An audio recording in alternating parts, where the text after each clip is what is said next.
மனித நடமாட்டம் இல்லாத ஒரு காட்டில் முனிவர் ஒருவர் கடுமையான தவம் செய்து கொண்டிருந்தார். சிங்கம், புலி, கரடி போன்ற கொடிய விலங்குகள் கூட அவர் தவத்தை வியந்து அன்புடன் நடந்து கொள்ளும். இந்நிலையில் ஒரு நாய் மட்டும் அவருடனேயே இருந்தது. முனிவரோடு பக்தியுடன் நடந்து கொண்டது.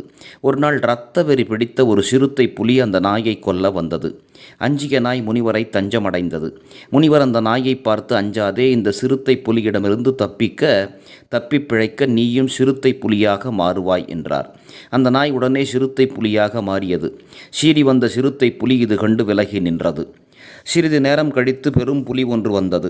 சிறுத்தை புலியை கொல்ல வந்தது. அஞ்சிய சிறுத்தை மீண்டும் முனிவரிடம் முறையிட்டது.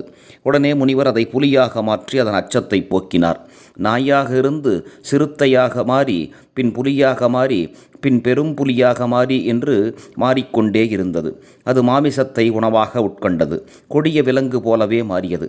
ஆனால் ஆசிரமத்தில்தான் வசித்தது. ஒரு நாள் அதை ஒரு யானை தாக்க வந்தது. கருணை கொண்ட அவரும் அந்த வலிமை மிக்க யானையாக்கி இந்த நாயை, அதாவது புலியாக இருக்கும் இதை யானையாக மாற்றி காப்பாற்றினார். பிறகு ஒரு நாள் சிங்கம் ஒன்று அதை துரத்த மாமுனிவர் இதை சிங்கமாகவும் மாற்றினார். நிம்மதியானது. வலிமை மிக்க சரபம் என்னும் மிருகம் ஒரு நாள் ஆசிரமத்தின் அருகில் வந்தது. அதனை எதிர்க்கும் ஆற்றல் சிங்கத்திற்கு கூட கிடையாது.